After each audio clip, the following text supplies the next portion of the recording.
Bapak Ibu, untuk pengujian penetration system yang kedua, kita akan menggunakan DDoS, yaitu distribusi denial of service. DDoS dapat diartikan sebagai penolakan atau kegagalan layanan secara terdistribusi. DDoS adalah jenis serangan yang dilakukan dengan cara flooding atau membanjiri server dengan permintaan layanan yang sangat banyak dan dilakukan terus-menerus brute force sampai layanan komputer tersebut berhenti. Umumnya, serangan ini dilakukan menggunakan beberapa komputer host, jadi beberapa komputer untuk menyerang sekaligus sampai dengan komputer targetnya tidak bisa diakses.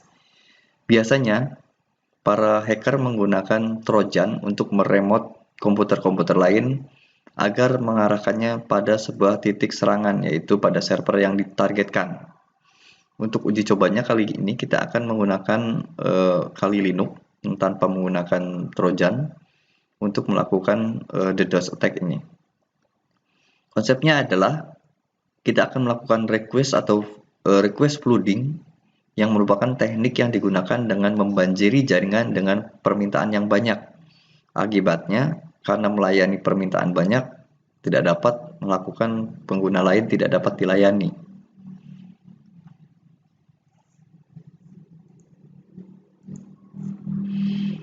Secara konsep adalah sebagai berikut. Sebuah komputer akan melakukan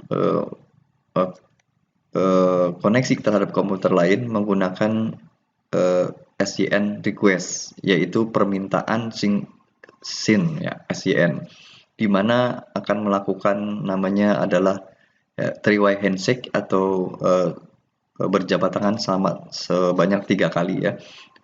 Yaitu komputer akan meminta request, kemudian mengirimkan nomor ACK biasanya, kemudian komputer server akan membalas, ya, kemudian dikembalikan lagi dan dilakukan terus-menerus sampai terjadi hubungan antara komputer server dengan komputer kliennya.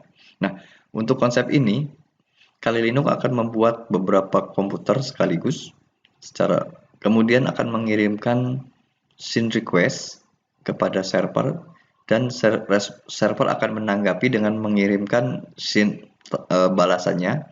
Namun ketika balasannya dikirim, komputer yang Kali Linux tidak memberikan balasannya kembali, tidak merespon dan hanya membiarkan keadaan tersebut ya, sehingga idle.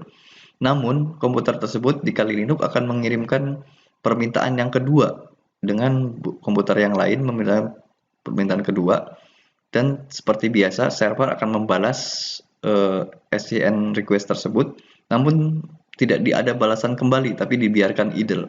Itu dilakukan terus-menerus karena sibuknya komputer server melakukan layanan, memberikan tanggapan, maka tidak akan